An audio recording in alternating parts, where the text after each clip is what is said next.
Hi, I'm Diana. And I'm Zach. And we are The Farrier's Bellows, a podcast dedicated to bringing you games and tools to take your adventures further. We're going to be talking about non-traditional indie RPGs, some that have been around for years, others that are newer, to take you beyond the ordinary. Today, join us as we face our fears in the Tower of Terror in Dread.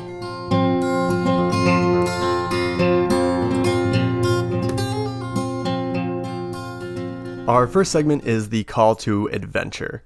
Dread, if you don't know, is a game by Epadiah Ravachol. It was published in approximately 2005, I think was the earliest I could find. And I do know that it was the winner of the 2006 ENnie for Most Innovative Game. Ooh. It's a horror game, if not kind of the epitome indie horror game. It's maybe the archetypal indie horror game that people love to cite. It is most famous, I think, for being a diceless RPG. Mm-hmm. Dread is a game where anytime your character is going to do something that might fail, you draw from a Jenga tower. And if the tower falls, your character is taken out of the game.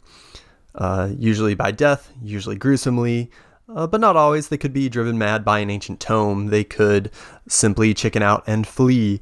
The GM makes the calls on when a player needs to pull and how many bricks they need to pull in order to succeed at that action.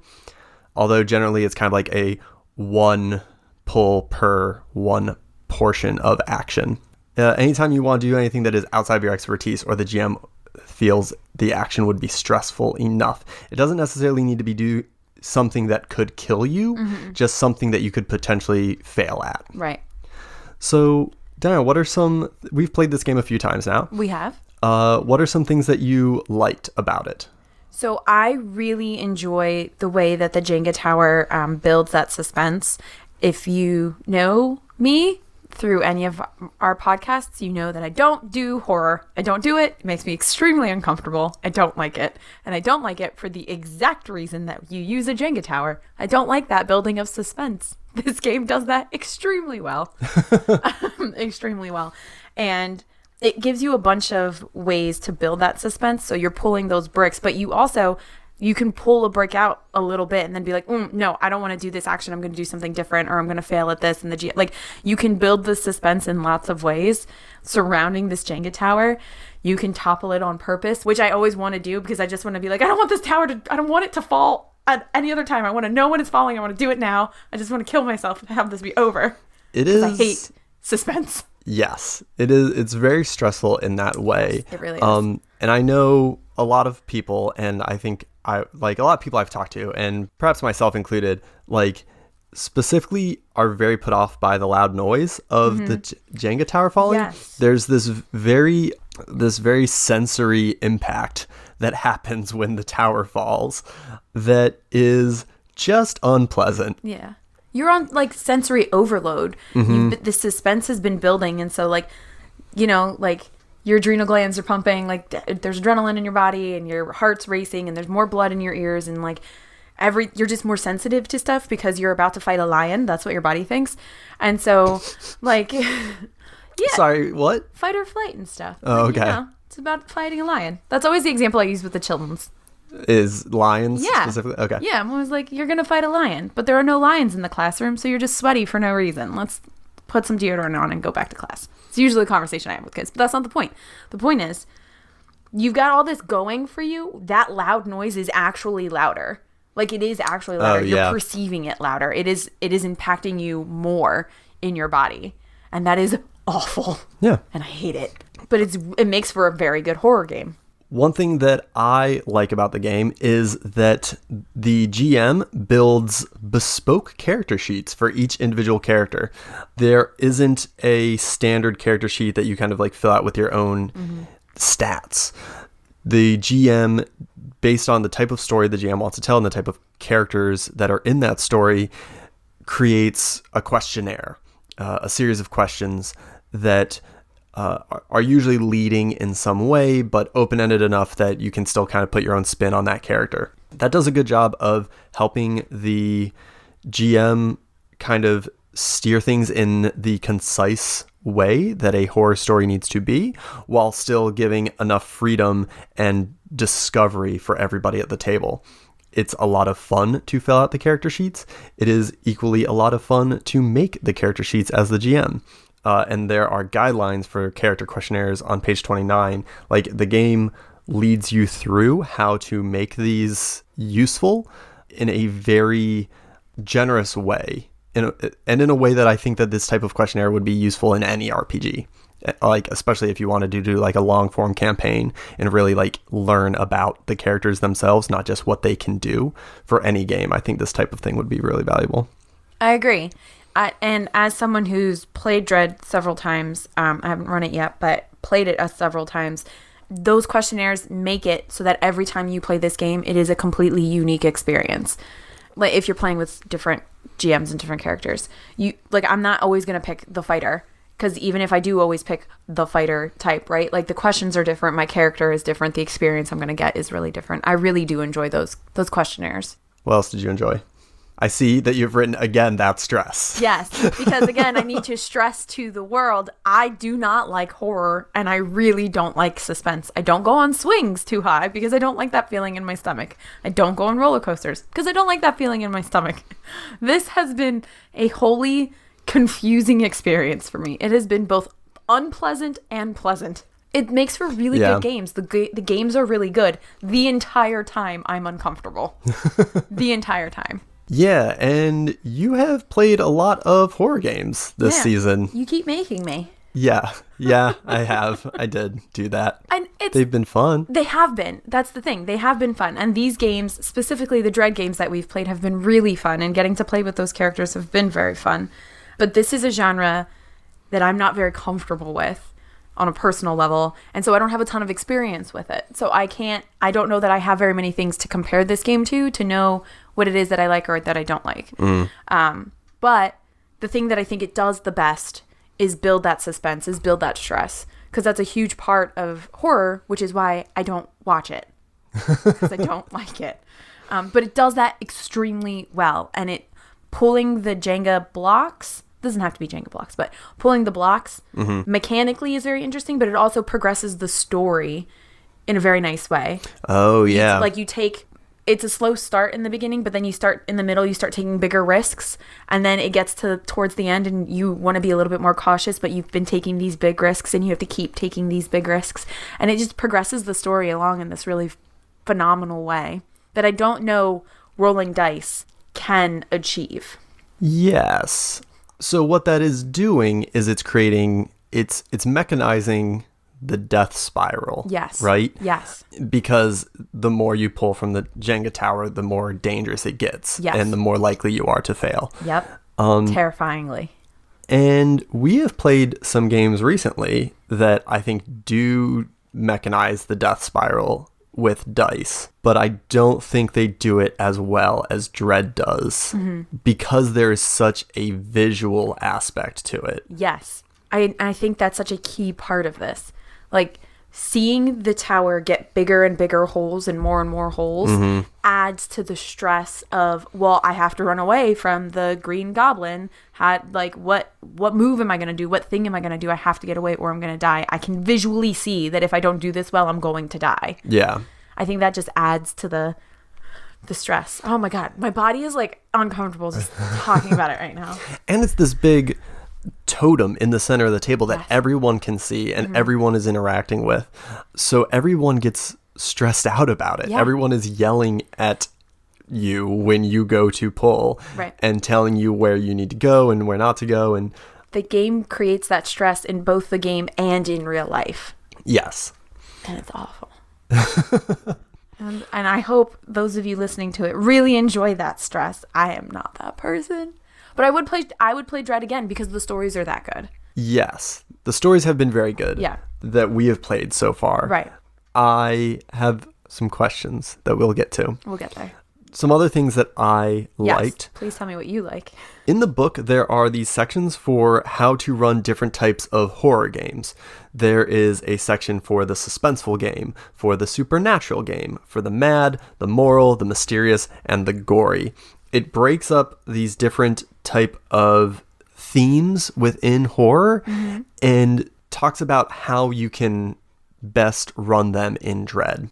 What type of questionnaires you should use, what type of polls that you should ask for. And in their own way, they become their own little mini essays on horror in ways that are insightful to horror in general. Right. Not just in Dread, in any type of horror game that you might want to run. I think those are very useful. The little mini essays? Yes.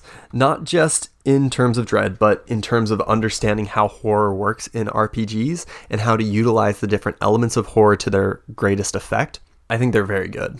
Yeah, I guess it wouldn't be a very good game if you tried to mix all of those elements of horror together in one big game. Like if you tried to make a suspenseful, gory, moral, supernatural game, it would just make your life a little harder if you didn't understand how horror worked. Right? Yes. And you tried to do all those things. Which is probably one of the issues that you have with horror games. Very possible. Is you don't speak the language of the genre because you just don't enjoy the genre to the sense that you seek it out, right? Exactly. That's something that we talk about in my work a lot, is being well read in a genre allows you to explore that genre more complexly.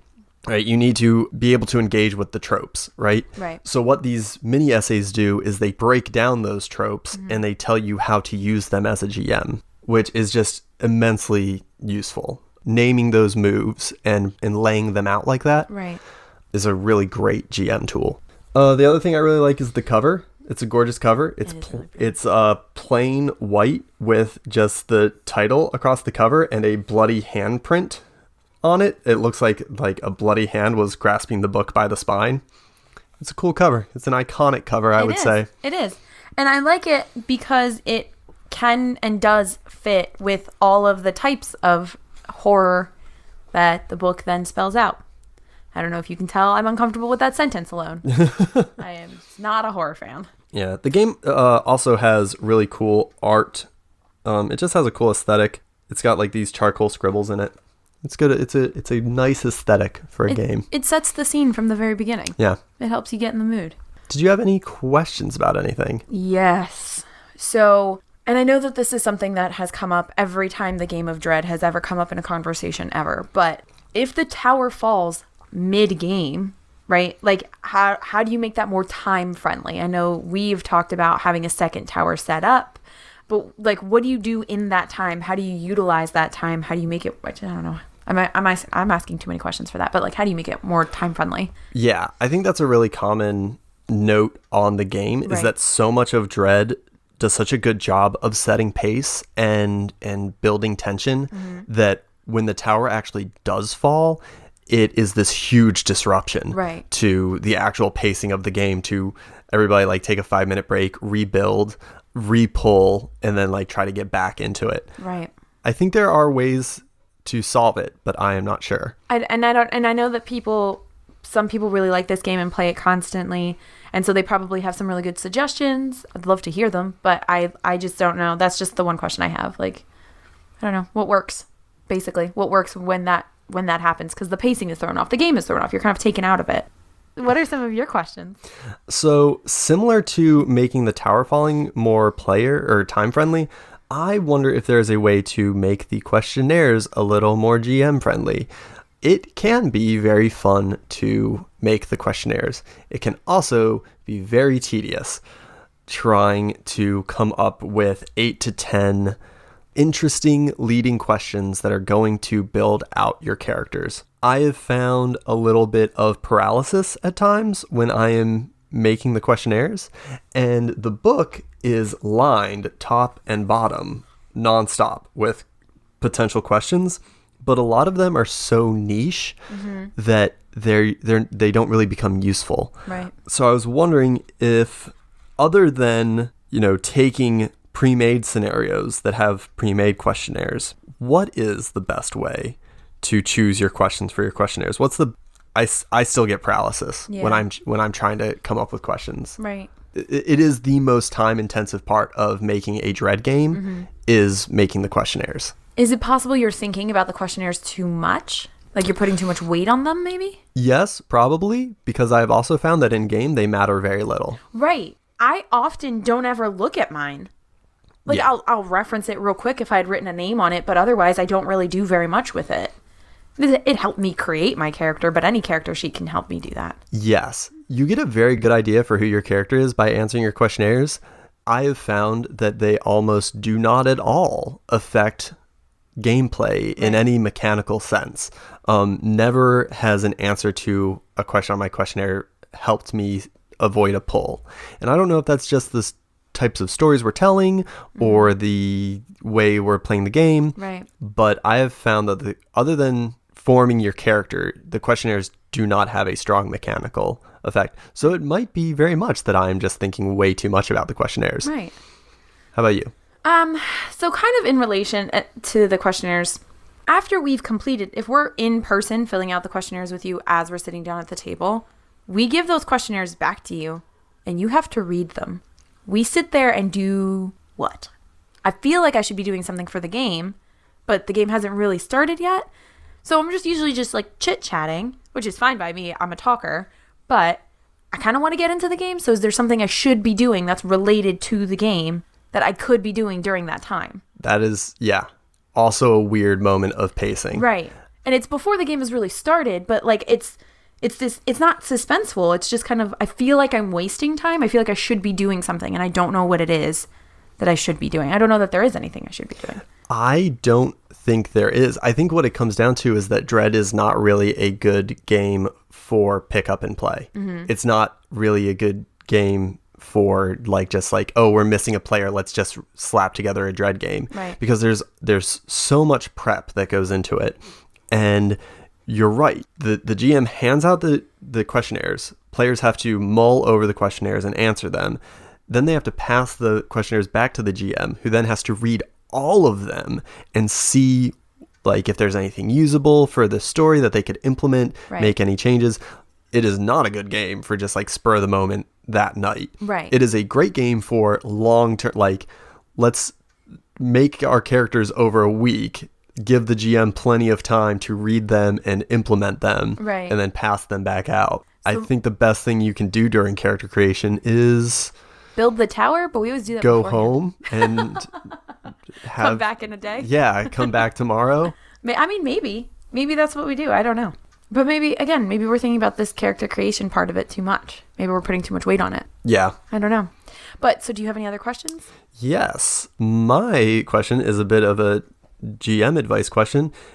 I don't know how often to make people pull. The text seems to imply, or the text says, it doesn't seem to imply, it says that you should make people pull all the time, really frequently, anything that they could potentially fail. And that felt weird to me. And the first time I GM'd this game, our tower got very high, and no one ever died. Yeah. And I thought I was making you guys pull fairly frequently. Yeah, but I agree. I was unable to kill anyone. Mm-hmm.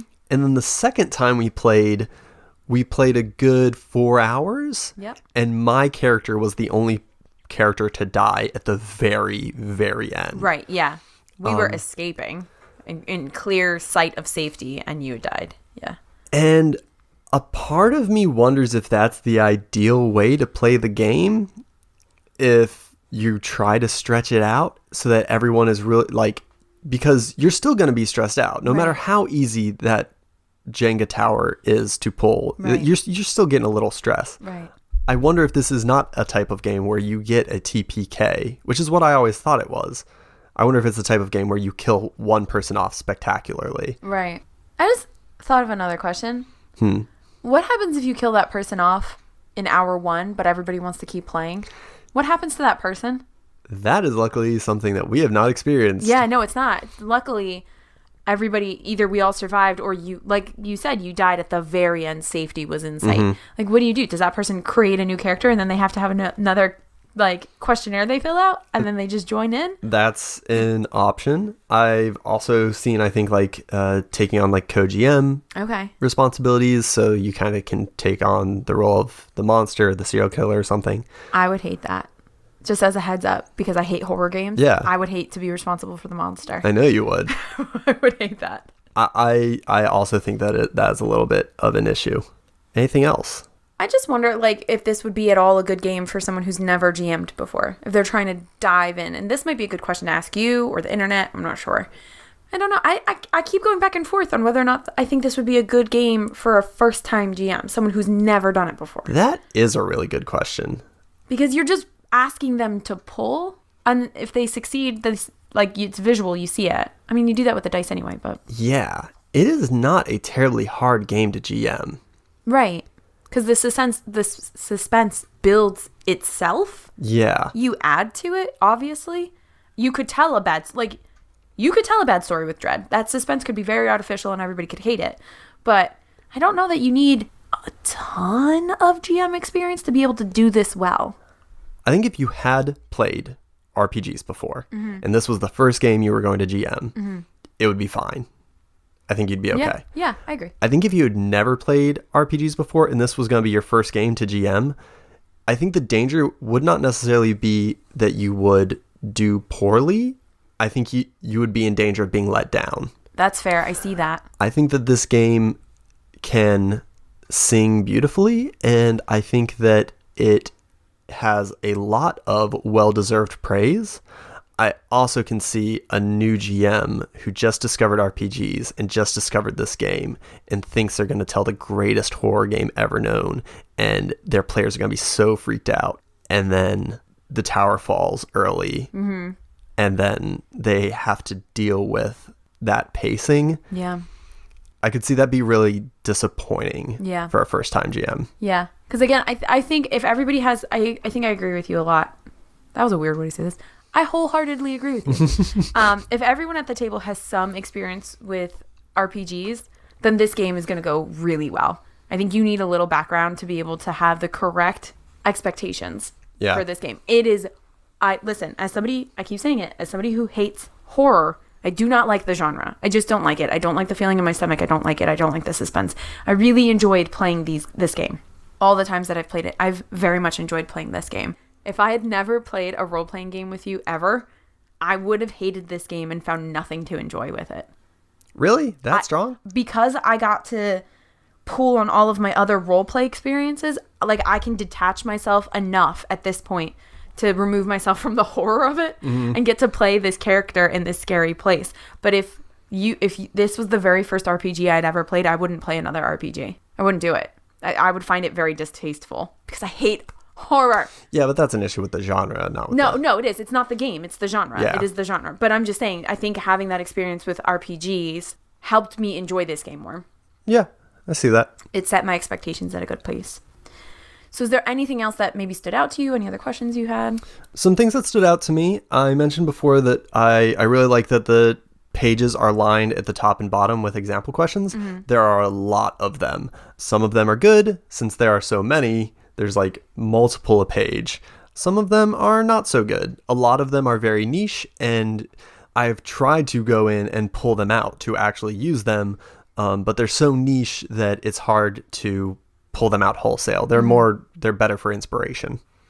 I really like how the goal of this game is the story that you're telling. It's not to make the Jenga tower fall. It's not to kill anybody. It's to tell a story. The book even says to disregard rules that aren't fitting with the story that you're telling at that moment. I love that.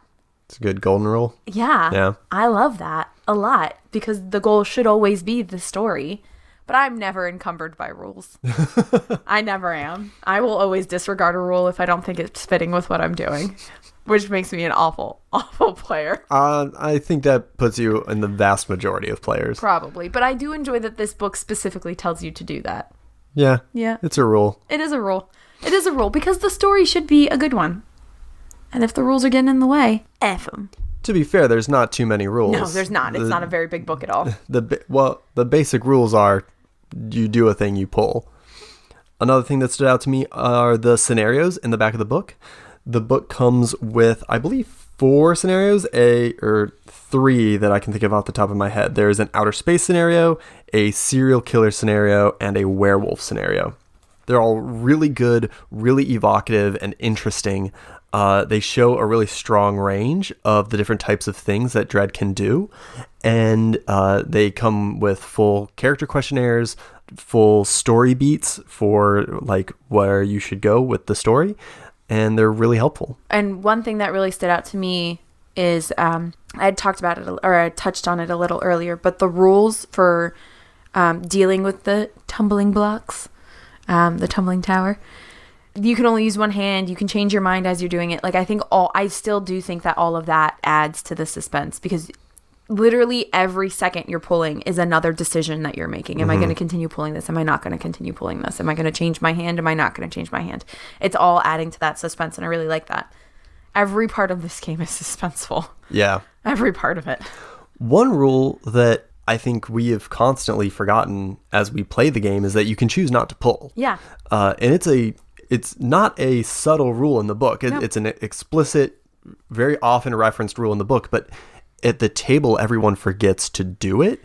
You can choose not to pull and just fail the action and not risk dying. Right. And that is something that I would like to see us do more often. Yeah. Well, and I bet if you combine players who actually do that with a GM who asks you to pull more, that would make you know what I mean? I think you have to combine those two things. Yeah, really play up that stress.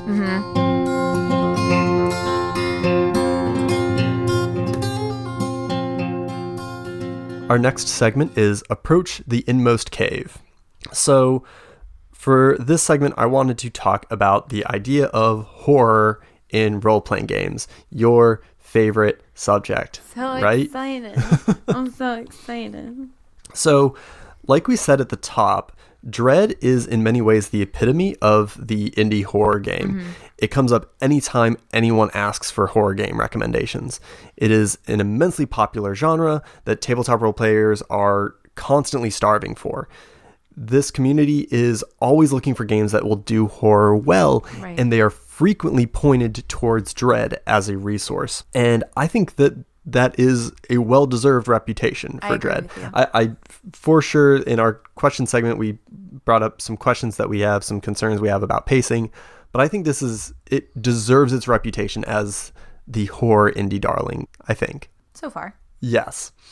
All of this is because horror and suspense are really hard to do in a game setting. From the GM side, it's hard to signal what should be making someone afraid. It's hard to put those images in someone's head in a way that is evocative and serious. Right. It's hard to get people to go in on that. RPGs are by form a game based around communication. And there's this very narrow tightrope that you have to walk between enough communication to create a vivid picture so that the players don't feel cheated, and limited enough communication to leave them guessing, scared, and isolated. And revealing horrifying details is always difficult as well. How do you present details in a way that creates horror?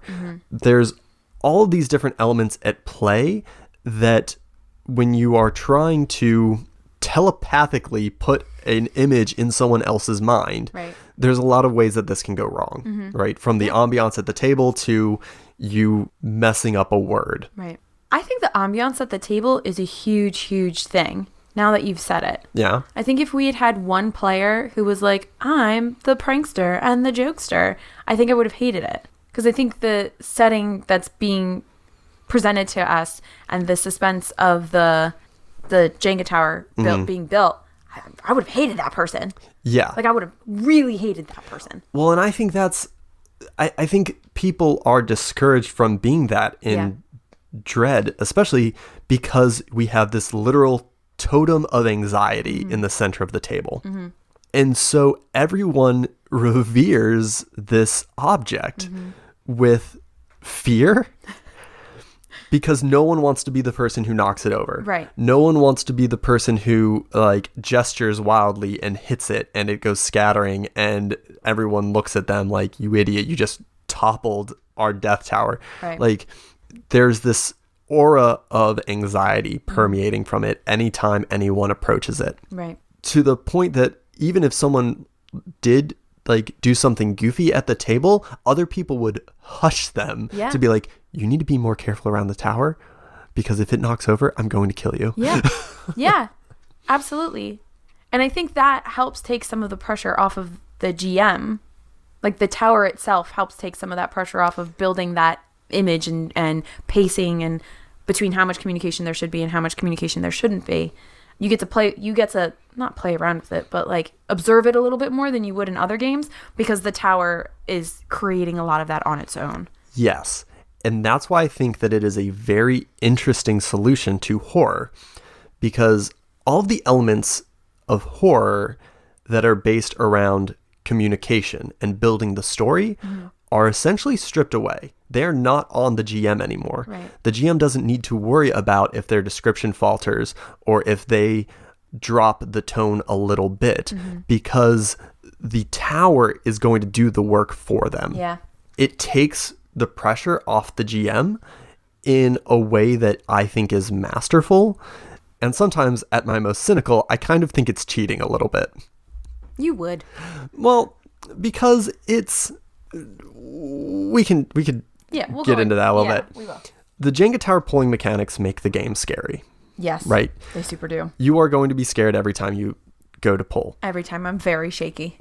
The game also has this series of essays describing different types of horror and explains how to evoke these feelings in your game. So it does give you... The game itself gives you support to present those elements. Right. And finally, the questionnaires are evocative. They make you fill in your character with more than stats. You get a feeling for the dark and light of your character, right? So in these three ways, the tower, the tools that breaks down in the essays, and the questionnaires, the game is supporting the GM to present a frightful story that is going to keep anxiety at the table and keep everybody's nerves ablaze. Yeah, absolutely. My question there is this different than horror because the story is scary, right? Because as much as those elements help, as much as those essays on the elements help, and as much as those evocative questionnaires help, really the source of your terror is the tower. Yeah. So are the stories themselves that you've played, are the stories scary? So far from the games that we've played, the stories have been scary. But I don't know if you should be asking me if the stories are scary. It does not take very much to scare me. But, I mean, so far I think they've been scary, and they've been scary in different ways. There was one where the monster is much more unknown, I guess. And then one where the monster confronted us several times in terrifying manners. So I think that, yeah, the stories have been scary by themselves. But I don't know. I don't know that you can separate it from the tower and the story. I think that the suspense of the tower adds to the suspense in the story. And then I know as GMs, you guys are modifying the story as the tower gets pulled and you're making tweaks here and there. Like, you don't write a story and then make us follow that. None of you are railroading us into that. So you're modifying the story as we're building it with you. And so I don't think you can separate them.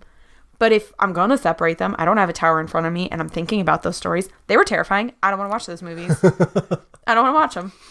I also think, despite how contrarian I was just kind of being, I'm also the one who jumped out of my seat when our cat knocked something over in the bedroom. You did. Because it scared me so bad in the middle of one of our Dread games. Yeah. To the point that our friends thought I was joking with them, but you recognized the legitimate fear in my eyes when I heard a noise come from our bedroom.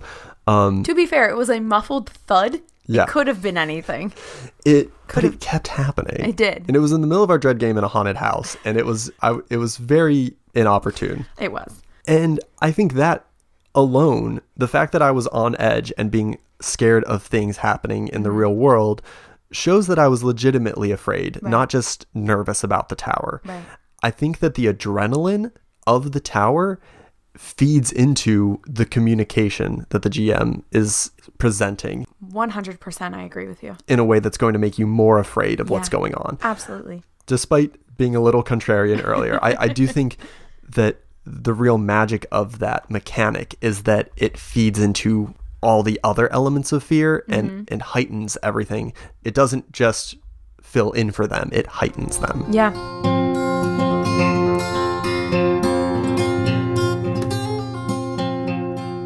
Our next segment is Return with the Elixir. So why don't you go ahead and tell us or tell me about some of the other things like books, movies, stuff like that, games that you think kind of explore these ideas as well? So I wanted to start with 2 horror games that share some similarities and differences to Dread, which are Bluebeard's Bride and Dead Friend. Yes. Bluebeard's Bride and Dead Friend, what they both do that Dread does that I think has become very important to horror games is that they have unusual mechanics and setups in a way that are very ritualized and slow and stressful. Yes. Especially Dead Friend, I would say for this. The ritual of Dead Friend is similar to the ritual of Dread in that you have to take a moment to interact with a physical thing and deal with the repercussions of that physical thing. And now that I think of it, so does Bluebeard's Bride. Bluebeard's Bride has the ring, which is this very physical, you have control now, you do not have control now, as well as the shiver mechanic, which is like this very meta thing. Dead Friend has all kinds of really great tactile horror feel. You're drawing a pentagram as you play. You're drawing tarot cards. Diana is so uncomfortable right now. I'm literally curling myself into a ball remembering those games. I'm literally shivering with fear right now, and we're just talking about it. Okay, continue. I'm sorry. I think that ritual in that incorporating a outside of the magic circle tactile response to the game is really important to horror. And I think all 3 of these games do that spectacularly. I agree. I do. So Diana, my non-horror imbibing love, what did you choose as your I wrote down the only 2 horror movies I've ever seen in my entire life, and I don't know if these qualify or not. Yeah, they do. So I saw Scream when I was a youngin'. I don't know why it was on at my babysitter's house, but it was the middle of the day, and I was terrified. But I did see it, Drew Barrymore and all of it. And then one day, for whatever reason, probably that same brave, courageous year, I watched Carrie. It was on MTV. It was late at night. I was by myself. Why anybody let me do that, I don't know. I also didn't know what I was watching until the prom scene. So I saw those movies, and I'm going to go ahead and compare this game to those movies. Those horrible, horrible movies that may have scarred me, and maybe why I don't like these things. Yeah, I'm hesitant to cite a specific horror story because you could really tell anything with Dread. You could, but I've only ever seen those 2. That's it. I think those are 2 excellent horror stories. Both of which you could tell with Dread. You could. I actually think telling a Carrie-like story, high school drama, something terrible happens at the end, would be very evocative with Dread. If you were able to hold out on the horror, if you were to focus on the horror of high school for as long as you could before digging into that murderous horror, would be very interesting. I agree. I don't want to be a part of that game. Okay. But I agree. I think to the effect that I wouldn't want to recommend a specific story, I think anything on writing horror would be very useful for Dread. And I cannot think of a specific instance. I think reading lots of horror short stories would be very useful. And I wonder if Stephen King's on writing would be helpful for this endeavor. But especially reading a lot of varied horror would probably be the best thing that could help inspire or explore the ideas in Dread. A short horror anthology would be fantastic. That makes sense. If you want to be a better writer or storyteller, then you need to consume what you're writing or storytelling. Yeah, right? So a short story collection or a anthology of short horror films would be excellent. I wish I could think of a good example. Right now I'm reading The Bloody Chamber and Other Stories by Angela Carter, which is very interesting. The first story is literally a Bluebeard's Bride playthrough. It's very good, and I highly recommend it. I will not be reading that. Thank you for the warning. You're welcome. So Starcrust is the other thing that kind of comes to mind. It uses the pulling instead of dice. And it is absolutely a story that I could tell every day. And I do read like every 5 hours. I can do a romance. That suspense and that building in that situation, totally fine. Do you want to say how Starcrossed works? you're going to have to help me. It's been a while since we played. But you don't really have character sheets, but you have these questionnaires that you pass back and forth with traits and things about your character. And the way that Star-Crossed works is that there are scenes you have to get through, and each scene has kind of like a different purpose. So there's like a stolen glance, or there's an accidental touch, or stuff like that. And there is one character is the lead, and one character, right? No, yeah. Am I mixing stuff? Nope. You're going right. You're just going real in depth. Well, okay, fine. Well, but it just builds that suspense. It just builds that romantic suspense. Like, will they kiss? Will they not kiss? It is the romantic game of dread. When the tower falls, you make out, and instead of die. Or you live happily ever after. Yes. Yeah. That is a game by Alex Roberts and published by Bully Pulpit. It plays with stress in a very similar way. Right. But in a context that I am much more familiar with and much more comfortable with. Yeah, that's the genre, Yeah. And I'm so much more okay with that suspense. It is not life-threatening. If he doesn't kiss her, if she doesn't kiss her, if the robot doesn't touch the other robot, it doesn't end the world and you don't die. And I just prefer that. If we were to return to Dread again, we will. I know we will. What is a story that you'd like to tell with this game? I don't like horror stories, but I do like supernatural stories. And I know that might seem like contradictory, but in my head, there is a very distinct difference between a supernatural story and a horror story.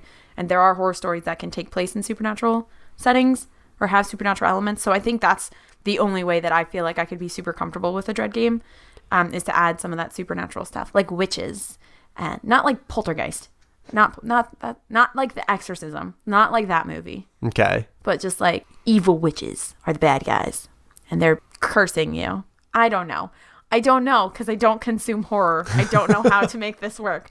But adding more supernatural elements to get me to buy in a little more. I think you need to read more horror. Or alternatively, you never make me play another one of these terrible, terrible, scary games again. You've made me play a lot this year. That's true. I've played a lot. I am literally wringing my hands with how uncomfortable I am. I've played so many. You'll get desensitized to it? No, I will not. But I would like to know what kind of game you would like to tell. I wonder if I could do something similar to Bluebeard's Bride with Dread, in which everyone is controlling one character and trying to survive. I have a hunch that it could be done quite well. I don't know if it would be as evocative or powerful, but the thing that I like about it is that there's only one character death, and then you only have to worry about the tower falling once. That's true. So I think that is something that I would like to explore as I play with this game further. I might just try to do Bluebeard's Bride, but with Dread. I will tell you, I have played all of these horror games that we've mentioned so far. I super was terrified of Bluebeard's Bride, which I guess is the point. I kind of want to play it again, but in daylight, like at like noon in the summertime when I have plenty of time to decompress. Ugh. So if you're going to play a Dread game like that, like it needs to be in the summertime at like noon. It's the only way I can play that game. Guys, horror just messes me up. It just messes me up for a long time. Well, we have, I think, one more horror game in our queue, and then we'll try to move on to other genres. Okay. I need more love games.